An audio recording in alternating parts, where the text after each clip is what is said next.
A Captain and a Madman by RazielZonoran. Chapter 16. This is the plan. Captain Jean-Luc Picard had been in the mess hall for a little over 10 minutes now, seated at one of the rear corner tables, where he could get some privacy. As it wasn't peak hours yet, the mess hall was only about a quarter full, and the junior crew members had left a respectful buffer of empty tables between the Enterprise's captain and the conversation of the rest of the room. It was apparently something that Picard appreciated, as he seemed to be spending his time idly eating with one hand, and reading something with another. The Time Lord was in the mess hall as well, for a few minutes, and seemed quite interested in peering at the various, largely untouched dishes that Neelix had set out on the counter. When the Talaxian had asked what he'd like, the doctor had muttered that he was still perusing, so instead Neelix wandered over to one of the tables opposite to Picard's. Only two occupants sat at this one. The first, B'Elanna Torres, was staring incredulously at the second. The second, Harry Kim, was being stared at because, even though he sat in the chair facing away from Picard's table, he nonetheless felt it necessary to swivel his head and body around to glance at the Starfleet captain every 10 seconds. "So," Harry said nervously, after his 15th swivel glance. "Why do you think he's here? Think he's staying? Should we talk to him?" "Harry," Torres chided, a little bemused, "you're not exactly a fresh graduate anymore. I thought we gotten past all this." "Yeah, well," Kim replied, exasperated, "it's a little hard to act like same old when a living legend shows up on the ship. Might as well be Kirk. I mean, how can you not be even a little interested in talking to him? He's Captain Jean-Luc Picard." "I know who he is, Harry," Torres retorted. "Well, I don't," Neelix chimed in, openly curious as he briefly glanced back to see if the doctor looked any closer to deciding. No, the chief engineer protested, "don't ask him." It was too late, as Harry turned in his chair to face Neelix, clearly pleased to find an audience. The man was in command of two exploration ships, the Stargazer and the Enterprise, the last of which was the flagship of the entire fleet. In fact, don't tell him, but the Picard of this timeframe's in command of the Enterprise's successor, according to our updates from Earth, which is one of the most advanced ships ever built. Still, even from the year he came from, he's helped save countless worlds, developed the Picard maneuver, made first contact with dozens of alien species, and then go talk to him, Torres said, cutting off the tirade. "He's sitting right over there, across the room, maybe the only chance you'll get." Kim was starting to look more and more like a cornered deer. "You think I should?" Torres managed to nod convincingly enough. Kim shifted in his seat a few times, then finally stood up all in one motion, nodding with all the forceful determination he could muster. Yeah, I'm going to do it." "Okay," Torres replied agreeably. "I'm going to talk to him." "Go talk to him." "I'm going." And indeed, after another 15 or 20 seconds of determined nodding, Kim got going, starting to stride across the mess hall with confident, firm steps. Steps that became smaller and considerably less certain the closer he drew to Picard's table. He could see that the captain of the Enterprise was occupied, reading something on a pad as he sipped a mug of something, a half-eaten, replicated piece of cod set to one side. The sight of Picard's distraction should have been enough to convince Kim to change course, but somehow his legs weren't responding, the traitorous limbs bringing him right up to the captain's table, where Kim stood in awkward silence. Finally, Picard glanced up, all but feeling the eyes staring at him, mild surprise crossing his face as he lowered his pad. "Hello." Picard blinked, setting down his mug. "Can I help you, Ensign?" "No." Kim shook his head quickly. "I mean, I was hoping I could help you, sir." "Perhaps top off your mug." "Thank you," Picard replied slowly, "but that won't be necessary, Ensign." "Oh. Kim, sir," Harry replied, "Ensign Harry Kim. Operations Officer." "I see." Picard set down the pad, fingers folding in front of him as he nodded along, trying to figure out just what the young man wanted. When Kim didn't actually seem forthcoming on saying anything else, he picked a random question. "For how long have you been the ops officer, Mr. Kim?" "Since I was assigned to Voyager, sir," Kim replied, nodding quickly even though the question wasn't the yes kind. "It's been my first assignment, sir." "Indeed." Picard actually seemed a bit intrigued at that. A bridge assignment immediately following graduation, your credentials must have been very impressive. Thank you, Captain, Kim replied, seeming absolutely buoyant at the very light praise. I was valedictorian in my graduating class. Interstellar honors, sir. Were you now? Picard almost said, impressive, again, but realized he'd just be repeating himself, and settled for, congratulations. Thank you, sir. Kim panicked briefly as he realized he might be sounding vain, immediately trying a course correction. I mean, it was over 6 years ago, not really that important these days. I don't want you to think that I'm trying to be in any way bragging about it. And I would have most certainly applied to the Enterprise for assignment. I was just interested in the newer designs on the Intrepid. Not that the Enterprise D was old. No, I mean, the refits kept her in tip-top before she crashed on. Ensign, Picard finally interjected, holding up a hand and looking both irritated and a little amused. Ah, Kim cleared his throat. Yes, sir. Picard had originally been intending to gently reprimand the junior officer after all. He had basically interrupted Picard's work, for apparently no reason than to stammer. But on seeing the younger man's slightly wide-eyed expression, the captain decided that perhaps, as he was a guest, it would be more appropriate to moderate his reply a little. So, fingers folding in front of him, he found the most diplomatic route possible, something made all the easier by a new arrival, right behind Kim. I understand that you are no doubt very curious as to my purpose here, Picard said, as gently as he could manage, and it will all be explained in the briefing. However, I am afraid that I have a prior engagement. Following the direction of the captain's extended hand, Kim looked behind him and nearly jumped out of his skin to find the corporeal doctor, beaming, just a foot or so away, clutching a very big bowl of whatever Neelix had come up with today. The odor from it was not very appealing, to say the least, but even standing there, the doctor was shoveling mouthfuls of it down his throat with a truly impressive amount of gusto. Oh. Clearing his throat, Kim's head bobbed agreeably as he started to retreat. Of course, Captain. Sorry, sir. No need to apologize, Ensign, Picard replied, managing through sheer force of will, and decades of diplomatic experience, to keep a straight face. Carry on. Aye, sir. Thank you, sir. Flushing a deep, beet red, Kim whirled around on heel and scurried back across the mess hall to his table. Neelix was gone, and had probably been the one to give the doctor his big bowl of food. Paris, just returned from the bridge, had taken a seat of his own there, beside his wife, the latter of whom was currently in the process of hunching over the table, shoulders shaking with silent laughter, face hidden by her hair and arm. Not a word, Harry muttered, sinking into his chair. To his credit, Tom was trying not to grin. Failing utterly, of course, but still trying. What happened? B'Elanna could only give a raspy squeak from under her arm, the half-Klingon clearly still in the grip of uncharacteristically intense hysterics. I went to talk to Captain Picard, Harry replied, a bit unnecessarily given Tom had clearly seen part of it. Oh. Paris nodded agreeably, though his own shoulders were starting to tremble a little. His next word was higher-pitched. And I rambled about how I was valedictorian. Kim's jaw tightened as he muttered, I'm not sure, but I might also have accidentally suggested the Enterprise D was old. That did it. B'Elanna, who had only begun to straighten up, had to once more fold down across the table, fresh squeaks and repressed gasps passing her lips as laughter took hold again.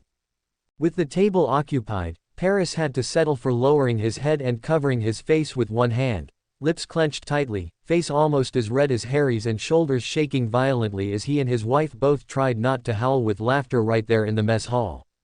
A few snorts filled the air, but only loud enough to draw some very odd looks from the nearest crew members. Yeah, very funny, Harry muttered. Like to see you go talk to him instead. Oh, no, Paris managed to protest through his choked laughter. I've been stuck in sickbay with that doctor guy way too long to go near him now. Dash dash dash dash dash dash dash dash dash dash dash dash dash dash dash dash dash dash. Looks like you have a fan, the doctor noted as he settled onto the chair opposite Picard. Wonderful, the captain replied a bit dryly, glancing towards the table Kim had retreated to. He did a bit of a double take, the second man at that table striking him as familiar, but he finally shook it off, setting the PADD to one side and eyeing the doctor's lumpy, unidentifiable meal with a lifted brow. What is that? Halfway through chewing a mouthful, the doctor swallowed, then shrugged. Not a clue. The way Mr. Neelix pronounced the dish's name, I was initially concerned he was choking on something. I'm reasonably certain it used to have something to do with a vegetable. Possibly a fruit. In any case, it's actually remarkably good. Would you like to try some? A furkful was offered, and the decidedly unappealing aroma wafting from it causes Picard to lean away, grimacing, "No, thank you. Suit yourself." Chewing on the newest morsel with delight, the Time Lord's chin gestures to Picard's PADD, even as he asked with a full mouth, "What you lookin' at?" Biographical information, Picard replied, on one Annika Hansen. Or, as she now calls herself, 7 of 9. Her parents were among the first humans to encounter the Borg, a prospect I would have thought absurdly foolish, but in any case, she was assimilated from such a young age, spent most of her formative years as a drone. It is nothing short of remarkable that any element of individuality survived. Even Hugh became more of a variation of Borg, a self-conscious drone, but Annika 7 appears to have regained much of her humanity. The doctor nodded along, even as he chewed his latest bite, brow raised. "And so, what does that tell you?" "Nothing in particular," Picard replied quietly, setting the PADD to one side and settling back into his chair with a sigh. "But it has given me a perspective I didn't really consider before. She spent most of her life as a Borg drone, from childhood. If she was able to return from that, to recover her individuality, then how many others could do the same, if given that opportunity?" "A fair question," the doctor replied, a bit of a sympathetic smile on his face quickly replaced by another large bite of his dish, "but I imagine it's not so simple as that. 7, by all accounts I've read at least, appears to be a remarkable individual." "Yes, quite," Picard replied. "But if even 5% of the collective can be saved, that would be millions and millions of individuals, waiting to be set free, more free than even Hugh and his faction had been. Individuals for whom the virus that had been designed to be transmitted through Hugh may well have stripped that opportunity. Captain Janeway has reported that in her encounters, more than a few Borg vessels have been destroyed, if only to preserve her crew, justifiable so, but how many individuals could have saved from those ships?" "So," the doctor said, head tilting. "Are you thinking then that violence is not the way to deal with the Borg? That an overture of peace should be extended?" Picard seemed to consider that, but only a few seconds passed before he was shaking his head, snorting at the admittedly absurd notion. "The Borg are our most lethal enemy," Picard replied slowly. "To show them compassion, kindness, generosity, would only be greeted with violence, subjugation. They would likely never surrender, never negotiate, never stop trying to consume everything within reach." Captain Janeway herself made it clear that the moment the Borg were out of danger from species 8472, they broke the pact and tried to assimilate Voyager. Any future attempts at diplomacy would likely end the same way. By all objective measurements of worth, or danger, the Borg must be eliminated, utterly. And yet, if we were to find a way to destroy them all, to scatter their ships, annihilate their structures, how many potential individuals would be lost? The doctor nodded slowly, idly poking at his mulch-colored meal with his fork. "Balancing the lives that would be consumed by not battling the Borg against the lives that would be irrevocably lost by destroying their ships and drones. Certainly a difficult proposition, so what conclusion have you drawn from it?" Picard could only spread his hands, a bit helplessly. "To keep fighting," he replied, some of his uncertainty slowly being replaced with steely resolve. "As much as I wish and I do that the Borg could be in some way reasoned with, there has been too much evidence that they seek only conquest, new resources, new species to add to their collective. Guinan once said that we may one day reach a point where the Borg would consider us worthy of such dialogue, but I can't imagine they'd let us develop that far to begin with, not without forcing some inevitable confrontation. So, destruction, then," the doctor replied, brow arching. "Total genocide, as it were." Picard's mouth twisted a little at that. If it were a race, then yes. But if anything, they seem the very embodiment of genocide, of a pestilence. Destroying entire cultures, entire species, leaving one amorphic mass of flesh and machine in its place. I hope that we can one day find a method to free the drones from the collective, but until then, we must do everything in our power to limit their spread. When one civilization must be destroyed to save countless others. When that one civilization is knowingly and deliberately putting those countless others in danger, does that somehow make it right? The doctor frowned a little at that, then shook his head, a soft sigh passing his lips. Necessary, perhaps, the Time Lord replied quietly, eyes unfocused, meal temporarily forgotten. Crucial, unavoidable, required. But never right. Any further discussion was cut off as the comm panels in the mess hall beeped to life, Janeway's voice filtering through a moment later. All senior staff and relevant personnel, report to briefing room in 5 minutes. Across the mess hall, Paris, Torres and Kim were already climbing to their feet, and after making certain they had left, he didn't really want to share a turbolift with the overly enthusiastic ops officer. Picard climbed to his feet as well. The doctor, for his part, remained seated, working to demolish the rest of his meal, even as he waved a hand idly for the captain to go on ahead. No worries, he assured the captain through a large mouthful, I'll be there in a jiffy. Dash dash dash dash dash dash dash dash dash dash dash dash dash dash dash dash dash dash. The senior staff, with the exception of the chief medical officer, Neelix, Seven and Captain Picard had all been in the briefing room for a little over 15 minutes, and what little small talk they had begun quickly puttered out as they waited for the Time Lord to arrive.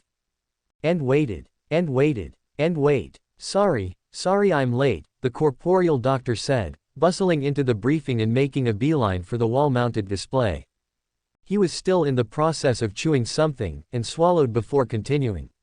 Just wanted to prepare some information for this, took a bit longer than expected. Keep in mind, much of the relevant data will be dispensed on a purely need-to-know basis. The only ones with full disclosure are Captains Janeway and Picard, just to be on the safe side.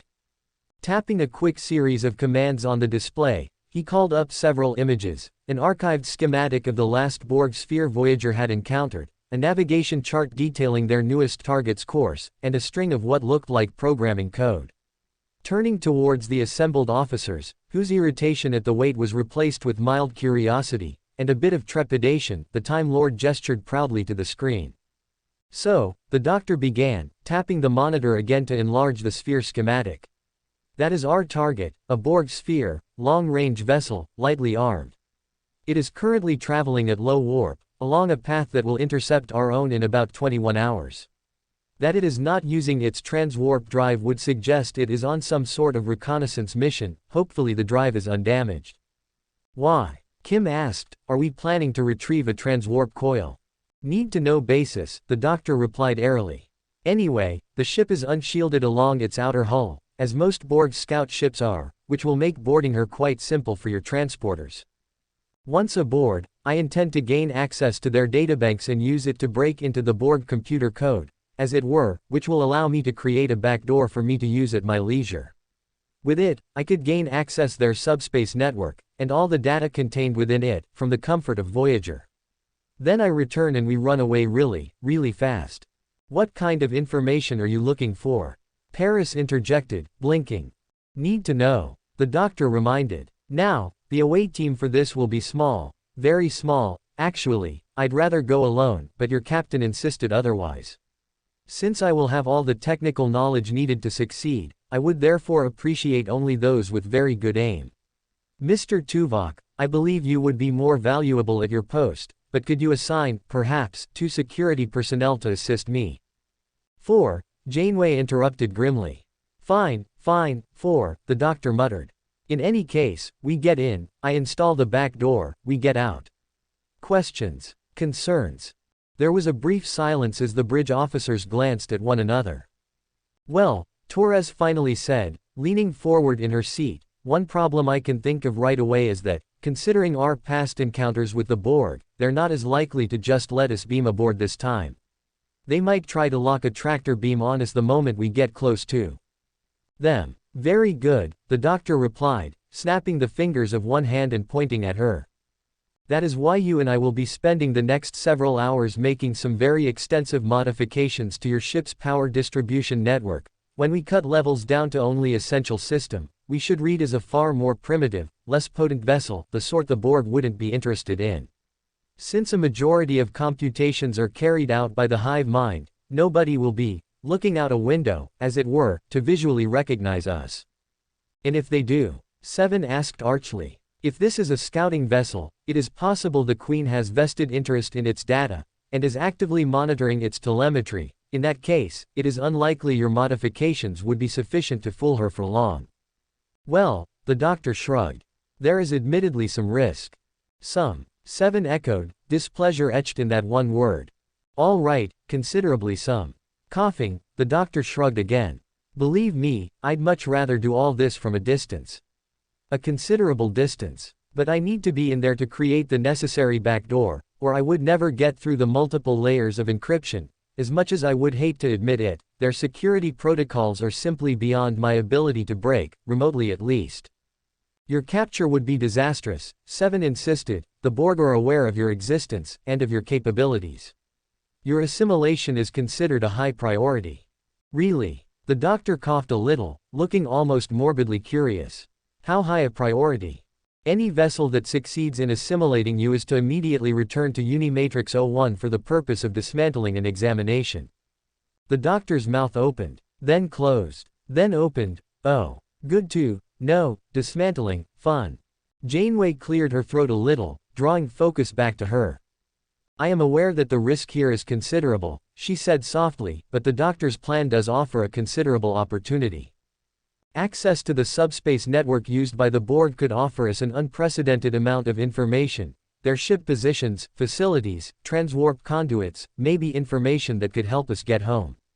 I understand your concerns, but if this is to succeed, I'll need everyone at their best. Mr. Paris, you're to begin programming an approach vector to get us close to the sphere without drawing too much attention. Yes, ma'am, Paris replied, nodding. Mr. Tuvok, prepare an analysis of the sphere's tactical capabilities. If we need to fight, I want to make sure we're ready. Captain Picard will assist you. Torres, help the doctor in the necessary ship modifications, then prepare the warp drive for emergency velocity. If we manage this, we might need to get away quickly. Neelix, keep an eye on the crew. I can't imagine the prospect of going near the Borg again will be well received. As nods answered each order, Janeway settled back in her seat. Are there any more questions?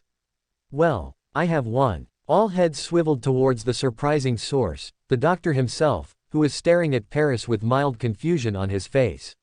Why is the nurse going to be flying the ship?